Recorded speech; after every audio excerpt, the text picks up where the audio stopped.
So hey everyone, this is Eric. We're going to go on to a third section today of some basics when it comes to your golf equipment. We're going to talk about length of a golf club today. This is a subject that has an awful lot of interpretation. Over the years of golf equipment has evolved to be much longer and much longer and much longer over time frames where when golf clubs were being made for people a long time ago, they were a bit more tailored, similar to what you get with a custom-made suit versus one that you would buy from a generic department store or something along those lines. So anyway, what's important to understand first about length is it's not just sheer height. Short people don't always necessarily need short golf clubs. Tall players don't always necessarily need long golf clubs. So with that being said, there is a methodology that is very accepted throughout all the manufacturers. They have their own proprietary ways of being able to determine length, and all of which are very valid. There's no doubt about it. You just have to kind of pick one that you trust and one that works for you, and at that point trust that one going forward. This way you're not getting conflicting information. For the sake of being able to show you the examples of where I get a lot of my information from and have used for so long, this is my Bible when it comes to being able to get the fitting side of everything correct. And if you didn't see that, that's the Tom Wishon Practical Club Fitting book. That was part of the instruction that I learned. Mr. Wishon has got to be one of the finest designers and one of the finest golfing minds that we have, and we're very fortunate to have him in golf, and he chose this as his passion because he could have done a lot of other things. So anyway, again, what's great about this is there's so many different ways to be able to get to the end result of being able to measure for length. Okay, so again, with finding out 101, the proper length of a golf club for you is basically measured again, not from height but from proportion of height. So for instance, if it's sort of a difference between your torso length to your arm length to your leg length, that makes up exactly what it is lengthwise within a golf club that you would need. Very often I have seen lots of tall players that sort of have disproportionately short arms, a long torso, or long legs, and therefore sometimes justifies having a golf club that's long. But on the opposite side, I've seen very tall players that have had very short legs, long torsos, and long arms. So therefore, as very surprising, been sometimes under-length golf clubs.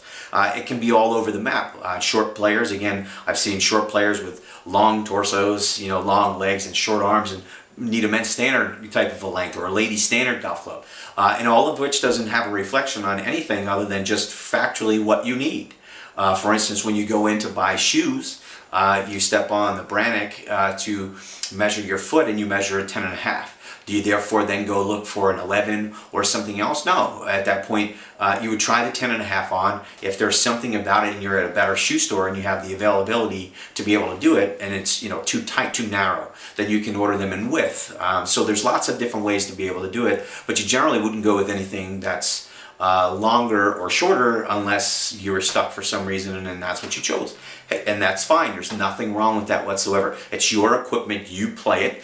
This is just trying to get a standardization out there for how you should look at it. Okay? So again, the general rule of thumb that I use, again, based off of Tom Wishon's book, if you can see within on the ruler here, you'll see it says men's, and you'll see 1 wood and 5 iron. And then you'll see some designated lengths that come off of it. So this ruler, when set on the floor, you stand in an upright position, let your arms hang at your sides, and at that point, the measure point is, if you see here on my wrist, the top part here, you'll see a dominant wrist crease that's fairly close to my wrist. Now with my methodology, that's the point that you measure because that's not a part of your hand that's very movable. If I take my hand and I put it in this position, it would be a significantly shorter golf club than if I did that. So again, it's a static part of your golf club, of your body that's not going to change drastically unless you change your height. But so that's usually a great measure. Then from there, This particular thing has a scale on it that would actually tell us whether or not you would be a standard length, a ½ inch long, quarter-inch long, so on and so forth.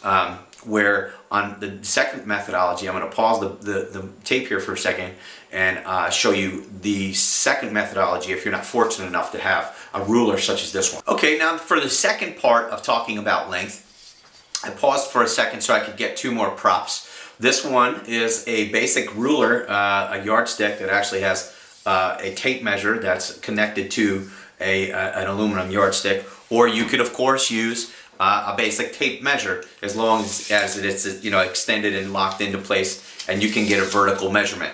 Either one works fine as long as, again, you're utilizing the wrist to floor is from the dominant wrist crease that you'll see right here on my wrist. It's that heavy crease that I have in my wrist, and you measure from that point standing straight up.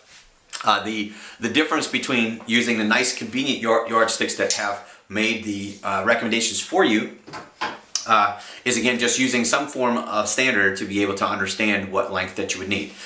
So with that being said, then I go back into my book, and then I realize that there's a chart that's out there from Mr. Wishon that basically states that if you have a wrist to floor measurement of 25 to 27 inches, it would be this, and 30 inches, 32 inches, 35 inches, etc., etc., then you would be able to make the recommendation from there. So again, not just so always easy, especially if you want to get it right. As time has gone on, like I said, you'll see, I've noticed that lengths of golf clubs have increased in length, but yet the average height of an average human being, as far as I know, has not. So is it justified to be able to make them longer for no reason at all? Is it just for the promise that if somebody makes a halfway decent swing once in a while, they're going to hit it farther? I don't really know. That becomes the question that you'd have to ask the companies that have made those changes. Somebody like myself, who is a tailor and looks at the intricate side of everything, believes that they don't necessarily always need to be long in order to be a good performing golf club. Because in the end, no matter what, when we're trying to fit and we're trying to help somebody with length, the idea, and lie angle and loft and everything else, that's the ideas that we've talked about, is to be able to fit you so that this golf club hits right here.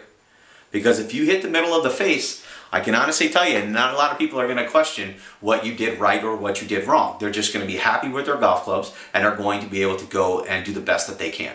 Okay, so that's a wrap up with length. I'm sure this is going to generate a lot of questions and potentially controversy. It's fine.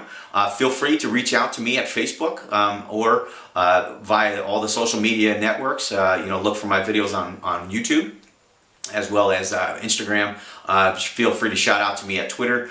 Anyway, I'm so glad you took the time to listen, and hopefully we can continue to help you along. Okay, have a great day. Bye now.